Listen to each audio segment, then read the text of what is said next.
Hello everyone. Last period we saw that this Uncle Mike gave one album to Ravi और वो उन्हें stamps collection और उसकी hobby develop करने में उनकी हेल्प करते हैं अंकल माइक रवि की और उन्हें सब एक्सप्लेन करते हैं। अभी valuable stamp what it is exactly valuable stamps means क्या, वो रवि को वो अंडरस्टैंड करवा रहे थे, एक्सप्लेन करवा रहे थे, समझा रहे थे किस तरह से एक स्टोरी सुनाकर। अभी वो स्टोरी क्या है मैं आपको बोलती हूँ। Now see the story of this lesson, how uncle Mike explain to Ravi exactly what is exactly valuable stamp. So hope you all are understand. So listen carefully children. Now in those days that before this, बहुत पुराने दिनों के पहले, अब तब क्या होता था, मोबाइल फ़ोन्स और ये सब नहीं होते थे जो तुरंत हम किसी अपने रिलेटिव्स को कांटेक्ट कर सके, इस तरह की कोई बातें होती नहीं थी। तो तब क्या यूज़ करते थे, लेटर्स लिखकर उन्हें पोस्ट में पोस्ट करना पड़ता था। फिर कुछ दिनों के बाद वो लेटर्स अपने रिलेटिव्स के पास जाते थे, फिर वहाँ से उनका रिप्लाई आता था, तो उसके लिए वेट करना पड़ता था। अभी क्या होता है, तुरंत फ़ोन लगाओ, बातें करो, तुरंत सब फास्ट हो जाता है। तब इतना फास्ट नहीं होता था, वो स्लोली होता था। और वो जो पोस्ट में हम लेटर पोस्ट करते थे उसके लिए पोस्ट्स के कुछ रूल्स होते थे, वो हमें फॉलो करने पड़ते थे। जैसे स्टैम्प लगाओ, फिर वो स्टैम्प पे वही लगाकर वो उसे भेजा करते थे। तो अभी अगर आपके घर पे कोई लेटर आता है बाय पोस्ट, तो देखो उस पर स्टैम्प वगैरह लगे हुए होते हैं उसी तरह से। So just then there was a loud clap of thunder and the rain began to pour down.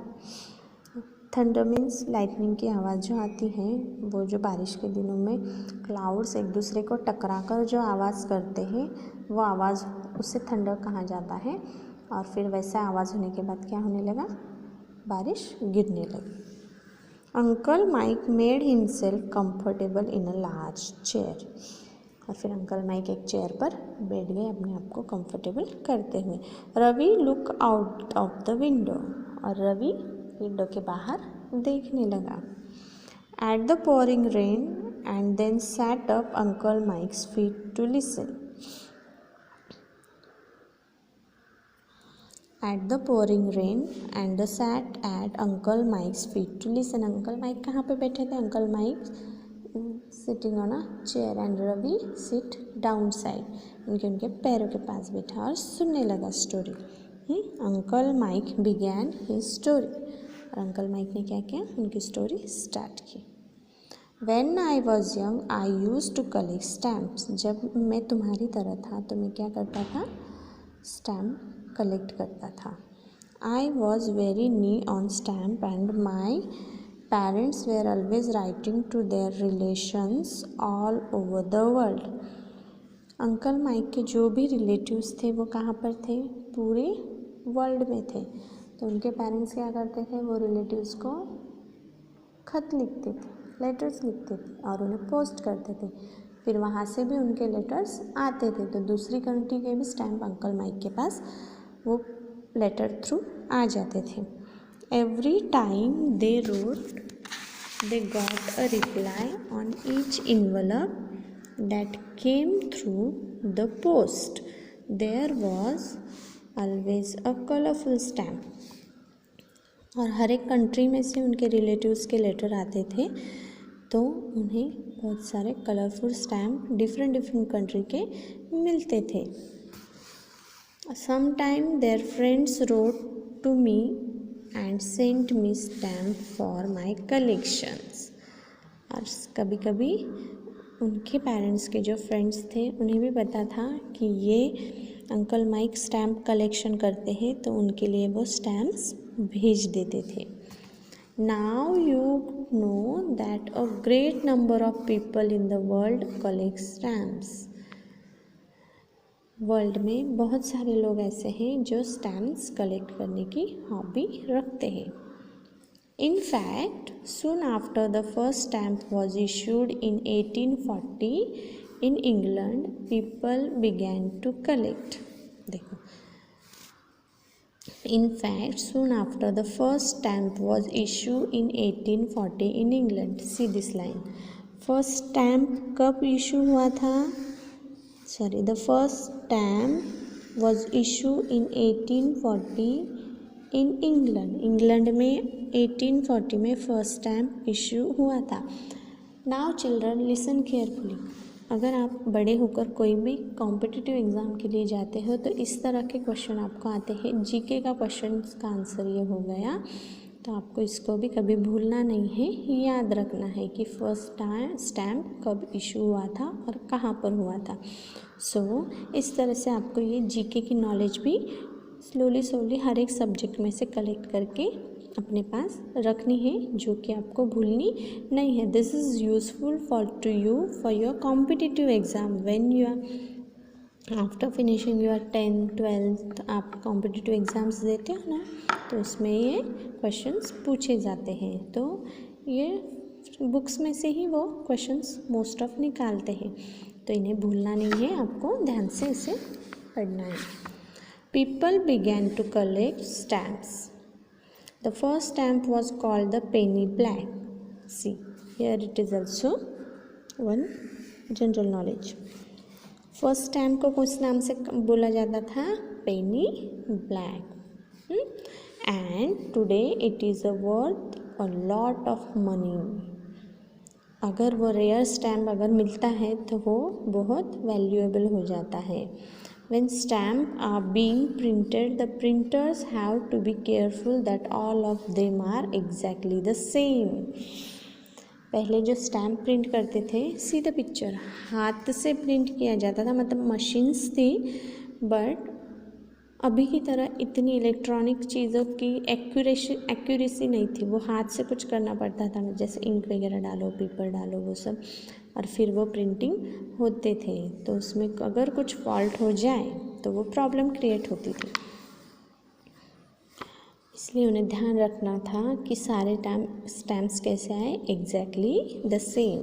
If one of the stamp is different in any way, then every collector wants to own that stamp and it become a very precious. अगर गलती से कोई stamp पे कुछ अलग print हो गया या कुछ हो गया तो वो स्टैम्प बहुत प्रेशियस बन जाता था और वो हर कोई उसे कलेक्ट करके अपने पास रखना चाहता था. Ravi's eyes were wide open and he was listening. और रवि आँख खोल के वो सब देख रहा था और सुन भी रहा था. Is listening carefully to what uncle Mike was saying. क्या सुन रहा था रवि? जो अंकल माइक बोल रहे वो.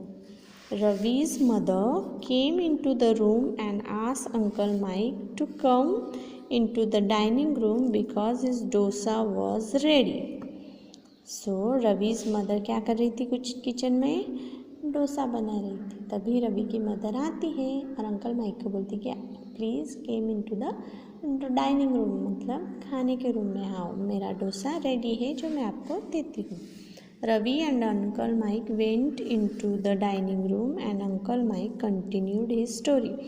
फिर दोनों उठकर कहाँ जाते हैं? डाइनिंग रूम में, और फिर अपनी स्टोरी अंकल माइक कंटिन्यू करके उसे सुनाते हैं. Well, when I was just a boy, the king of England was a man called George. जब मैं एक लड़का था छोटा सा, तब इंग्लैंड का एक किंग हुआ करता था. उसका नाम क्या था? George. He was George V. See, this is V is Roman V. So ये फिफ्थ उस तरह से लिखा है. जॉर्ज द फिफ्थ नंबर का किंग था वो George. And he had been king of England for 25 years. अब कितने सालों तक इंग्लैंड का राजा बना हुआ था? For 25 years king. The year was 1936. The year was 1936 की ये स्टोरी है. Now, when someone has been king for 25 years, it is quite a great occasion. अभी भी देखो हमारे जो प्रधानमंत्री हैं मिस्टर मोदी जी, वो भी 10 सालों से प्रधानमंत्री है. अगर नेक्स्ट टाइम उनका सिलेक्शन हो जाता है, वो अगर चुनाव जीत कर आ जाते हैं तो वो उनके लिए बहुत खुशी की बात होगी. इसी तरह से वो राजा 25 ईयर्स से अगर वहाँ पे वो था, राजा बना हुआ, तो वो उसके लिए बहुत बड़ा ओकेजन था, सेलिब्रेशन का टाइम था, खुशी का टाइम था. The people in many countries celebrated this anniversary. और बहुत सारे कंट्रीज़ में के लोग ये एनिवर्सरी सेलिब्रेट कर रहे थे उनकी. In Canada they issued a stamp showing the Kings grand daughter. फिर वो ओकेजन पर कनाडा में एक स्टैम्प इशू किया गया और उस पर क्या दिखाया, किंग की ग्रैंड डॉटर दिखाई वहाँ पर, प्रिंसेस एलिजाबेथ. और उनका ग्रैंड डॉटर का नाम क्या था, princess Elizabeth. When the stamp was being printed, the printers made a small mistake. अभी की तरह मतलब मशीन्स नहीं थी ना अवेलेबल, तो वो इंसानों के, ह्यूमन बींग्स के थ्रू वो किया जा रहा था ना, ऑटोमेटिक नहीं होता था. तो उनसे एक मिस्टेक हो गई वो प्रिंटर से. Every 21st stamp on a sheet of 100 stamps show a tiny colored mark under the eye. और जो वो प्रिंसेस की पिक्चर थी उसके फेस के नीचे, फेस पर जो आइज़ थी वो आइज़ के नीचे डॉट पड़ गया ब्लैक कलर का, जिससे वो उसका टीयर दिख रहा होगा. इस तरह से There were only about 8,000 of stamps printed. Every collector wanted one. और वो कितना हुआ, वो सिर्फ 8,000 स्टैम्प्स प्रिंट हो गए वैसे बाय मिस्टेक से.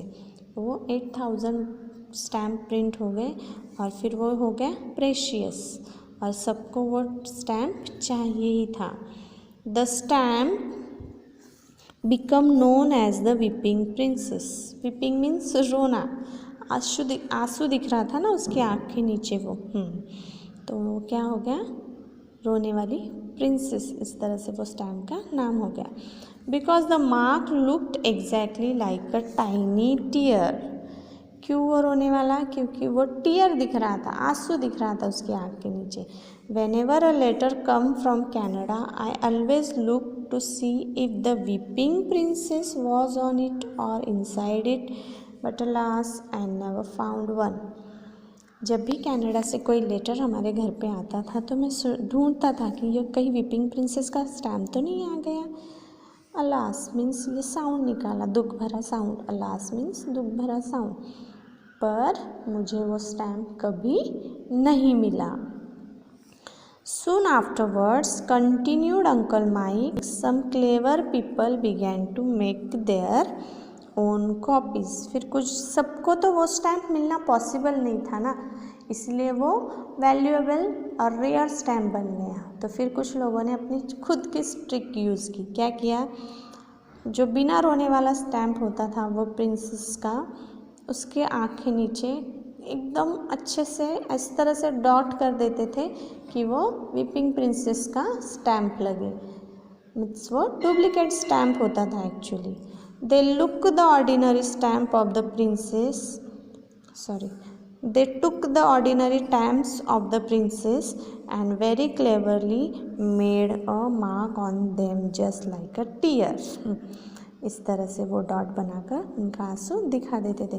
Lots of people thought these forged stamps were real and paid quite high prices for them. और बहुत सारे लोगों को वो नकली स्टैम्प बनाकर बेचे थे और वो भी ज़्यादा पैसे लेते थे. But I didn't even get a forged one. पर मुझे डुप्लीकेट भी अभी तक नहीं मिला, नकली भी स्टैम्प नहीं मिला वीपिंग प्रिंसेस का. Uncle Mike finish his dosa and went to wash his hand.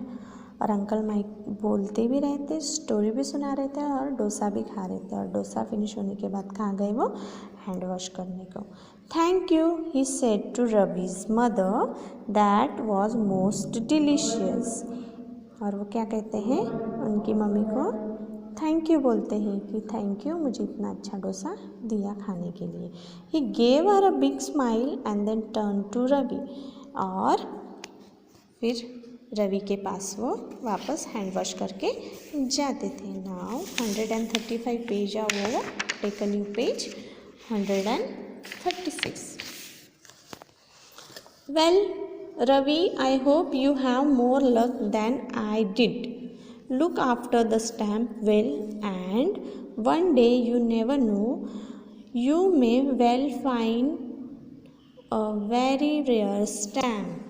फिर बोलते रवि को, ठीक है रवि, देखो अभी तुम ये स्टैम्प देखो, तुम्हें एक दिन कुछ ना कुछ रेयर स्टैम्प ज़रूर मिल जाएगा। I hope so said Ravi. और रवि भी कहता है कि होप सो, मिल जाएगा। That would really be exciting. और वो क्या होता है? एक्साइटिंग होता है कुछ रेयर मिलना। Thank you very much uncle Mike. और रवि क्या कहते हैं अंकल माइक को? Thank you, I now have something to do today. और बारिश की वजह से रवि खेलने के लिए भी नहीं जा पा रहा था बाहर। तो फिर रवि क्या बोलता है कि ठीक है, मुझे करने के लिए आज कुछ तो भी न्यू चीज़ सीखने के लिए मिल गई। Uncle mic laughed and went into the next room. और अंकल माइक हंसकर नेक्स्ट रूम में जाते हैं टू टॉक टू रवि's फादर। और कहाँ पर जाते हैं वो? नेक्स्ट रूम में रवि के पापा को मिलने जाते हैं। सो इस तरह से ये स्टोरी है। Hope you all are understand how Ravi developing his habit of collecting the stamps. और रिमेनिंग स्टोरी नेक्स्ट पार्ट में आपको मिलेगी, क्योंकि इसके 2 part of this lessons. So the writer name Nicholas Horsburgh. Now here it is words to know. Austin, a make of motor car. See this type of car, old car, it is Austin car. Delicious, tasty, fudged, more or copied illegally, faked, it is duplicate. Gloomily, miserably, unhappily, knee, eager and willing, mist, a thin grey cloud of water droplets, light fog, precious, worth a lot of money, of great importance and value, rare, not often found, shaft, a ray, a stick. Now these words to learn you have to write in your notebook. So children, hope you understand this lesson.